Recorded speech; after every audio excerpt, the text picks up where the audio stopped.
Hello, ladies. Are you today's date? Because you're in 11:10. This is going to be a long ass video, so I got my friend Mr. Coffee to help me wet my whistle and keep me going. So there's going to be a lot of jump cuts in here where I pause to take a drink. Up front, today is the Marine Corps birthday, so to all of my crayon eating friends out there, happy birthday, jarheads. Except for you motherfuckers that voted for Donald Trump. You know what? Fuck you. It's not my job to fuck you on your birthday, and nobody else should be fucking you either on Marine Corps birthday. Reason why? Because if you voted for Donald Trump, you are a fucking traitor to this country, to its people, and your oath that you swore means jack shit, so fuck you. Also, tomorrow is Veterans Day, and if you voted for Donald Trump, don't you ever fucking thank me or another veteran for their service, because fuck you, first of all, you fucking traitor, and also, you don't love your country, you don't love your troops, we're just fucking convenient pawns, and the fact that you voted for a motherfucker who is gonna, get rid of all of our benefits, suck my girthy fat cock, you fucking traitor. What's up, fam of liberty and everyone else watching this video who isn't following my channel for some inexplicable and unfathomable reason? It's your boy Big Sarge, or the artist formerly known as Admin Tim, founder of the Sons of Liberty. If you're new to this channel, then you already figured out where I stand on things, so I don't need to say fuck Donald Trump and fuck MAGA traitors. This is going to be a relatively long video because we've got a lot of ground to cover.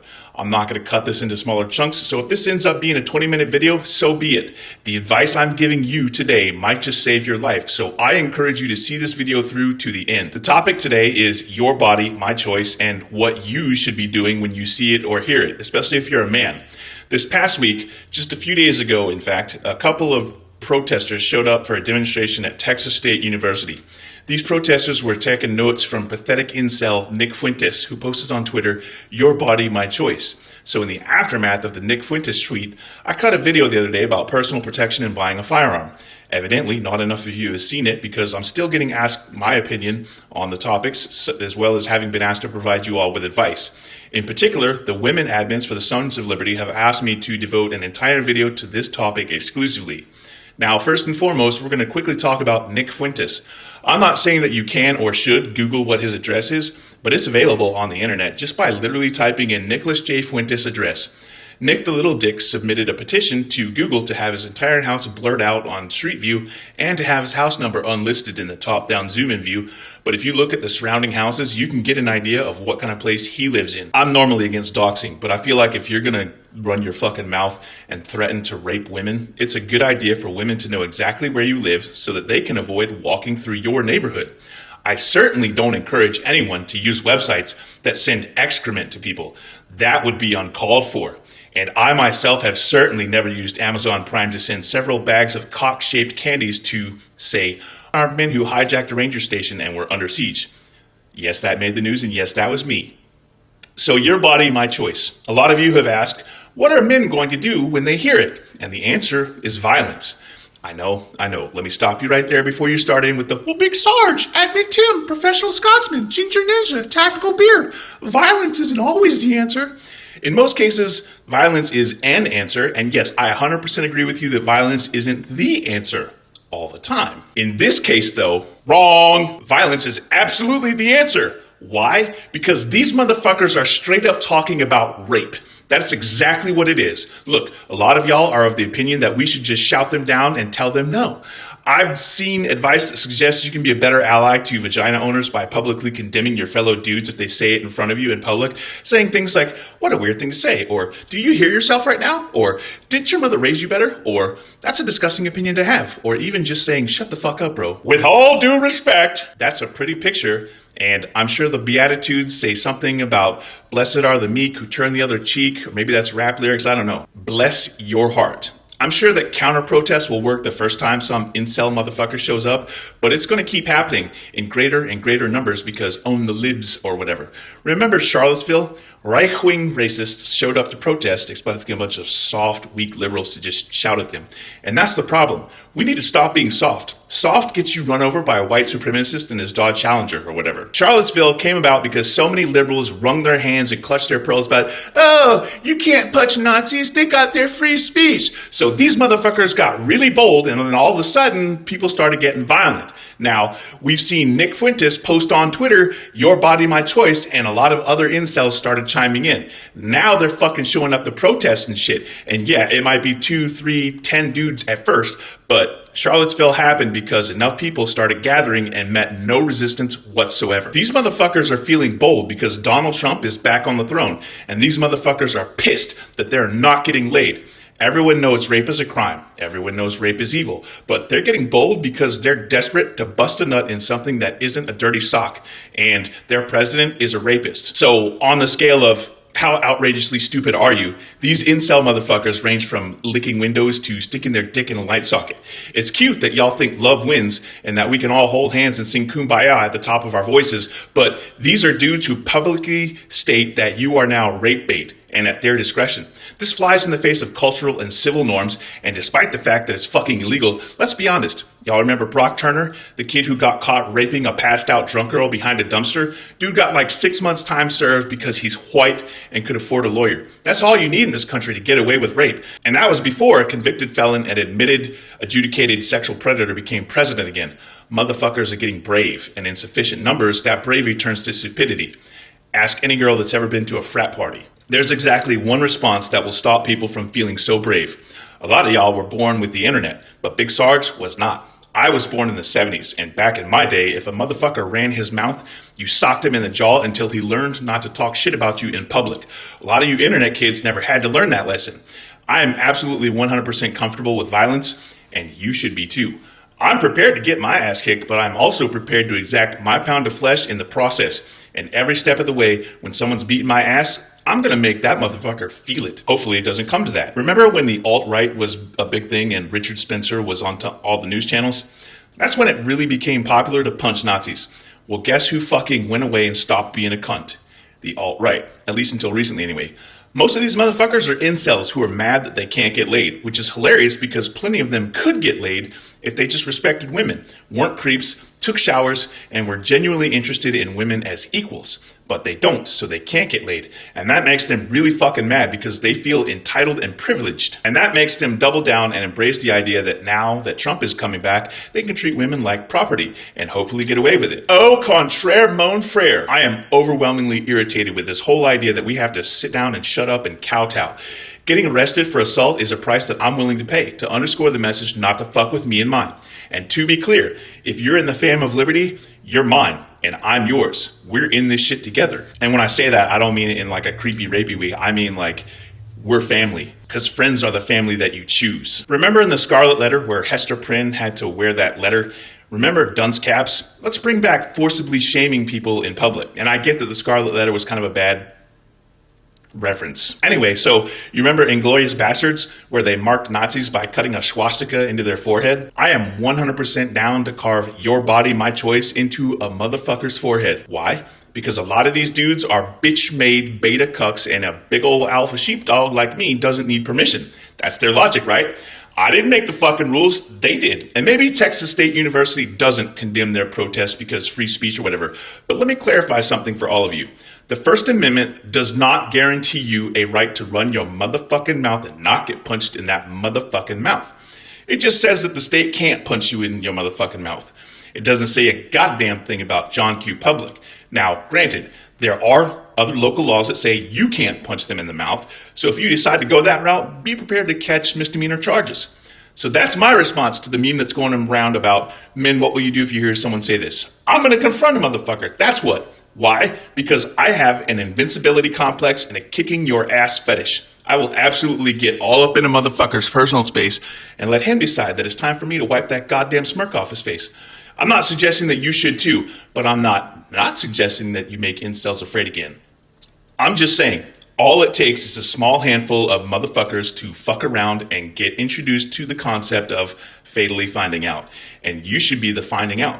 I need you to get into that mindset. They want to make you afraid. They want to make you meek and compliant. Remember that song about I Am Woman, Hear Me Roar? Where y'all motherfucking lionesses is at? Remember that poem, Do Not Go Gentle Into the Good Night? This is the dying of the light, but it only dies if you let it. So that brings me to the next part of this. A lot of you have asked me what you can do in the face of this growing misogyny and rape threats. Look, I'm going to give you my advice, but I don't think you're going to like it. A lot of y'all need what's colloquially referred to as a sheepdog. The concept of sheepdog mentality was written by retired U.S. Army Ranger Lieutenant Colonel Dave Grossman. The gist of his dissertation is that most people are not naturally violent, but that there are people who are capable of violence and use it for a righteous cause. While not everyone should carry a weapon, all of you should be prepared to do so when the time comes. And it's coming. Colonel Grossman proposes that sheepdogs are the people in society who are prepared to step up and defend the others. And I hesitate to say the sheep because even though it's thematically part of the euphemism, because this connotation of you being a sheep just doesn't translate well in today's society. So moving right along, let's talk about self-defense and less than lethal options. We'll start with martial arts, unarmed or hand-to-hand combat. In my opinion, you've got 3 good options, 2 of which are readily available in most big towns. Brazilian Jiu-Jitsu is widely regarded as being a good option for self-defense to make a motherfucker submit, and it's also really good for getting into shape. The next one is Krav Maga. I know Israel isn't popular right now, but this ain't no time to quibble. Krav Maga was developed specifically for the Israeli Defense Forces, and it is known for its focus on real-world situations and scenarios. You're not sitting around with a sword cutting bamboo or waiting for some other swordsman to come along. You're not punching half-sawn balsa wood. This is like, well, what if I'm enjoying a cup of coffee at the cafe and someone comes at me kind of shit. Krav Maga uses techniques derived from a lot of other systems such as Aikido, which we'll talk about in a second. It also uses boxing, judo, karate, and wrestling. So the last one that we're going to talk about is Aikido, which I just mentioned. Aikido basically is what I'd recommend if you're pretty much like a pacifist who doesn't want to physically lay hands on someone and strike them. Aikido is purely self-defense. It's a martial art, and you use an opponent's own inertia against themselves to put them on their ass. I don't know a whole lot about Aikido, so that's really all I'm prepared to talk about. But you can do your research or whatever the fucking people say on the internet, and then you can decide which one works best for you.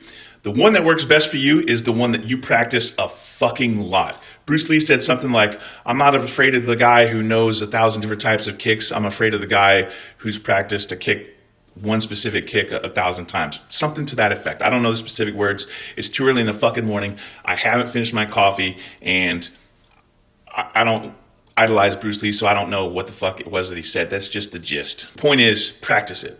Now we're going to talk about less than lethal options. The 2 biggest and most popular are the taser and pepper spray or mace. A taser or a stun gun is a handheld device that delivers a jolt of electricity to somebody's body. Most civilian tasers require you to be within arm's reach so that you can make contact with their body. It's an option that you can use if you're prepared or feel threatened. I mean, I wouldn't pull it out and flash it to anybody because the element of surprise is a real fucking thing, and also you don't want to give somebody the opportunity to take it away from you. Now, a few are pistol-shaped and they fire electrodes into a body and then they deliver a jolt. I only recommend these if you're not going to miss, because if you do, you just kind of fucked yourself, and not in the good way. The other thing that I want to talk about is pepper spray, and there's one in particular that's been making rounds and has been widely shared following the election. It's called Eliminator Blue Heat, and it has a blue dye that marks attackers for up to 48 hours. The dye also contains a glow-in-the-dark actuator. So if you can imagine somebody running around with a fucking blue face and then trying to go hide in the dark, it's kind of funny, and I shouldn't be laughing, but I am. Now, I don't know if any of you have ever been pepper sprayed or tased. I've had both done to me, voluntarily and as part of training. That shit is fucking awful. You really want to fucking ruin someone's day if they're giving you rapey vibes? That's your go-to. But sometimes that's just not enough. Sometimes you need something more. And this is where we're going to get real fucking serious, real fucking fast. Let me introduce you to the mantra, my body, your Dirtnap. That's right, fam. We're going to talk about gun ownership and putting people down. Now, before we do that, we're going to talk about the heavy, weighty, awesome responsibility that comes with owning a life-taking device. A firearm is a tool meant for killing, period. It's not like a knife where, yeah, you can stab someone with it, but you can also open boxes, cut food, carve big sardos here in the porta-shitter, or whittle a big veiny cock out of a tree branch. I don't know anybody that's done that. A firearm has one purpose, and that's to kill. Unless you're Ray Liotta in Goodfellas and you use it to split a motherfucker's face open after he tried to assault your wife, which is the whole ass spirit of this entire video, but I digress. You will be personally responsible for a lethal object that can end another person's life, accidentally, really easily. If it's stolen or at leisure control, where you're carrying it, it's in a bag, you leave it somewhere, when you're at the range with it, you are legally and ethically responsible if it is discharged negligently. You can't have your irresponsible friends over. You can't let people you don't know be in your house alone. You will need to attend safety training that is boring and tedious and taught by unbearable assholes, and you will need to subordinate your natural reflex to call bullshit, because what they teach you is actually correct which is this is a very, very dangerous object that deserves an almost superstitious degree of safety precautions. In the incredibly unlikely event that there is actually a call for you to pull your gun out and shoot someone with it in public or in private, you're looking at an immense amount of legal trouble, and there's a decent probability that you will go to jail until things get sorted. Unless you're a straight, white, conservative male, in which case the worst that happens is you just get canceled until your political party is back in power. There are incredibly few situations where you, with a gun, are the hero. The good guy with a gun scenario just doesn't really exist, because here's why. If you're a sensible motherfucker and you're in a Wawa or a Sheetz or some other big convenience store gas station and some dude comes in looking to rob the place, you shut the fuck up and you go hide. You wait that shit out, because they don't wander around looking for the Pringles and the Ho-Hos and the Monster energy drinks. They get in, they get paid, they get the fuck out. If you're in some public place like a mall or a Walmart or a school and a white guy with a gun comes in, because we all know black people don't shoot up schools, their moms taught them better, especially if you're with your family. The second that you pull a sidearm out when the shooting starts, people like me are going to put you down. I don't give a fuck what your intention is. I don't know what it is. There's a crazy motherfucker with a gun, and I don't need you accidentally shooting me. And that's presuming that I even know you're not with the gun-toting white dude. You make yourself a big fucking target, not just for the shooter, but for any off-duty cops and anyone else who suddenly gets real brave. Because sometimes people find bravery at the worst times, and you may have just wandered into that guy's timeline. So when does a firearm come in handy? Pretty much never, to be honest with you, except in the absolute worst of scenarios when you really aren't prepared. And I say this as someone who's been mugged twice and carjacked once. In all of those scenarios, only one of the muggings was successful because I didn't feel confident in my chances. Actually, in the carjacking scenario, I got super lucky, and maybe one day I'll cut a video on that because it was actually kind of fucking funny. But 9 times out of 10, the only time you'll ever be really justified in drawing down and not catching charges is when you're at home and waiting for the cops to get there. If someone breaks into your home, their intent is one of 3 things: robbery, rape, or murder. They're not there to borrow some fucking sugar. They didn't actually forget where they live. And before this goes any further, you better be damn sure that the person in your home isn't your boo thang come home to surprise you with an anniversary sex present or whatever. So presuming that the person who entered your home without your permission is there for the aforementioned purposes, the first thing that you want to do is find someplace safe, like a closet that has one entrance. You want to hole up in that closet and get on the phone with the 911 dispatcher and be quiet. You need to stay calm, because some dispatchers are dicks and will tell you to calm down, which really doesn't help anybody.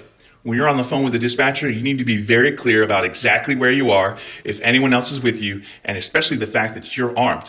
And unless the home invader comes into the room with you, you do exactly what that dispatcher tells you to do. So why own a gun then? Honestly, most people are cowards and don't want to get shot. They'd rather get caught and get arrested, hoping that you don't have the intestinal and or testicular fortitude to fire a shot. And to be clear, if you're outdoors, you shouldn't take the shot. It's just not worth it. And I say this as a former law enforcement officer and combat veteran. There is a time and a place for engagement, and that is why you should spend time at the range practicing proper firearm safety, such as drawing smoothly, proper orientation and handling of your weapon, and putting bullets in paper targets. If you want to take a step up from that, go to a shoot house or a weapons course where you can train under proper instruction on shooting in less than perfect conditions. Because when the time comes for you to draw down, it's not ever going to be under optimal and ideal circumstances. So the last subject is, what kind of gun should I buy? The simplest answer is, you should buy the gun that you spent a lot of time with at the indoor shooting range, because there's no perfect gun. There's no one caliber fits all solution. Obviously, I'm a big dude. I've got big hands, chunky wrists, and the upper body strength and proper training to handle things like a heavy pistol and recoil. So my preferred calibers are usually 40 and 45. But this particular advice is generally aimed at the ladies. Hello, ladies. If you are rich and I boned you, could you please meet me at the nacho cart? Since this is aimed at the ladies, the vast majority of you are a little more delicate featured than I am. And what works for Big Sarge doesn't necessarily work for you. So if you're not already aware of what pistol works for you, the best way to find out is to go to the indoor range and ask them to let you test a few pistols. A competent indoor range salesperson or shooting enthusiast is already aware that they can make a sale, and they're going to want you to have the best firearm for what you need. It's a matter of professionalism. They want your money, but they don't want Big Sarge putting them on blast for trying to sell you a 100-pound, 5-foot-tall shorty a Desert Eagle 50 caliber handgun. Odds are pretty good that you'll end up with something like a 380 or a 9mm or something in that range. And those are all decent choices. Quick pro tip, by the way. You know those hand grip resistance thingies that they have? Looks like an enormous plastic clothespin with a loop at the top. Get you some of those and practice strengthening your grip. pulling a trigger gently without jerking it, jerking it, is a thing. And if you jerk the trigger, you're gonna fuck up your shot. What's important about shooting is being able to put rounds on target.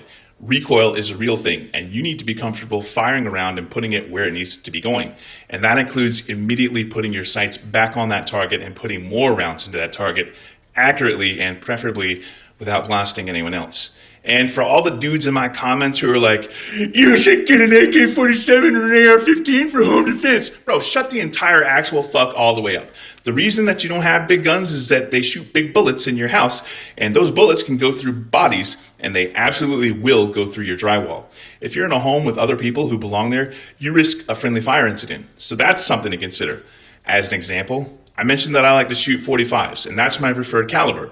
In a home invasion scenario, I'm not busting out the iconic World War II 45 that shoots big fat ACP bullets made for wartime penetration. Because I have kids, and I don't want my bullets punching through the drywall that makes up 99% of all homes in America. So I'm going to use something that shoots big old bullets but uses less powder, for example. So it's not just about having the right weapon, it's also about having the right ammunition. And if that happens to be a shotgun with rock salt or a Springfield Armory 45 that shoots GAP instead of ACP, that's what we use. Also, sometimes Murphy's Law dictates that you don't have a gun or you don't have the right gun. In those cases, we circle back to hand-to-hand combat, we circle back to bunkering down and waiting, and that's why I keep a variety of things around my home, like a Louisville Slugger or a combat tomahawk, or maybe 2 combat tomahawks. And here's the deal. If you break into my home and the first thing that I grab is a shotgun with rock salt, I can guarantee you, once I put you on your ass, that I'm gonna make sure the only way out of there is in a body bag, because I don't need you coming back. I'll face your surviving kinfolk in court. Only one of us walked away to tell the tale. And that's the mentality that all of you asking me questions need to start adapting, because these MAGA motherfuckers out there telling you your body, their choice, maybe that guy on the internet is just running his mouth, trying to own the libs. But how many people said, there's a pedophile ring in the basement of the pizza place, just to piss off the liberals, only for some dude to arm himself and storm the building? How many people shouted, stop the steal, because Fanta Claus, aka Velveeta Voldemort, said that the election was rigged? And how many of those same people stormed the Capitol? This is dangerous rhetoric, and it's only a matter of time before someone fucks around and fatally finds out. You need to be the fatally finds out part of that equation. Don't let these motherfuckers scare you.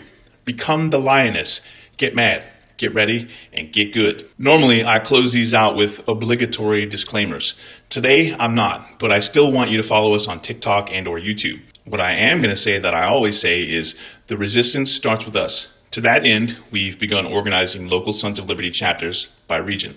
We're doing all of this on the Sons of Liberty Discord server because social media CEOs like capitalist pig Mark Zuckerberg and apartheid Andy can't deplatform us there or censor or mute our content. What's Discord, you might ask? It started out as a program for gamers, but even if you're not a gamer, you can still hang out with the admin team and other fam of Liberty on our Discord. It has a lot of different functions. You can just shoot the shit, you can keep us posted on breaking news, get updates from our social media. Discord's also the one place that social media can't censor our content. We've also done stuff like create helpful resources section where you can learn how to find life-saving courses for first aid. You can download survival manuals, start a victory garden. We're also posting links to anti-MAGA businesses that you can support. And of course, we also identify MAGA businesses that you can avoid giving your money to. I do want to point out that our Discord can be ping heavy thanks to the webhooks that integrate our social media notifications. But you can disable those, and if you need assistance, let me know on Discord. The invite link to our Discord is in the Throatpunch at the end of this video. It's also in the YouTube video description and in the TikTok and YouTube channel descriptions. One final note on Discord. I finally fixed the rollbots that have been on the fritz the past couple of days due to the heavy amount of people who have joined in the past 48 hours. It's not perfect, but it works again. And if it doesn't work for you, there is also a ticketing system for you to let me know. If you had issues with it before I fixed it last night, you need to submit a ticket because the fix isn't retroactive. Thanks for tuning in today. Thanks for coming to my Big Sarge talk, my Tim talk. If you like this video, please leave me a comment. And if you're new to the channel, go ahead and subscribe and get notifications. We're here for you, so welcome to the fam of Liberty. Two claps and a Rick. Your body, your choice. Don't ever let a motherfucker tell you otherwise. Woo! Oh, and now it's time for the throat punch. And now it's time for the throat punch!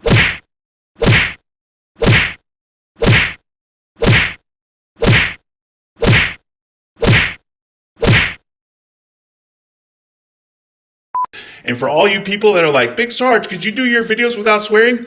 I could, but then you wouldn't hear me tell motherfuckers to go fuck themselves. Now, would you?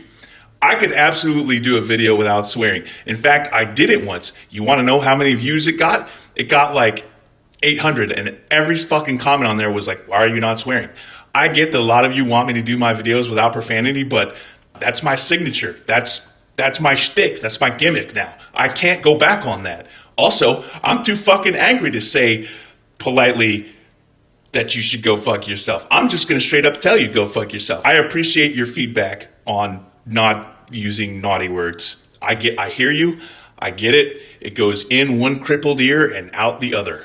Because I'm too fucking angry. I know I just talked a lot of shit about veterans and calling them traitors and not thanking me for my service and whatnot. And I genuinely meant that shit.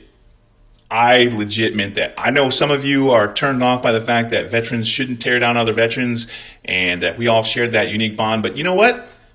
We don't share a bond of treason. We don't fucking vote for a demagogue, since y'all bust my balls about how I pronounce things, even though I'm from fucking Scotland and say things differently the way that I want to say them because I've got a different accent. Oh, fucking ableist motherfuckers. I'm just talking shit at this point. No, I genuinely mean that. Don't ever fucking thank me for my service if you voted for Donald Trump. And if you're a veteran who voted for Donald Trump, in my opinion, you're a fucking traitor. So get fucked and die mad about it. Hashtag not sorry, not sorry. Since I didn't include that in the video, but I can't let the video go without having done it. And that was before a convicted felon and medicated, he's fucking medicated. And also I can't let it go without a Mikey appearance.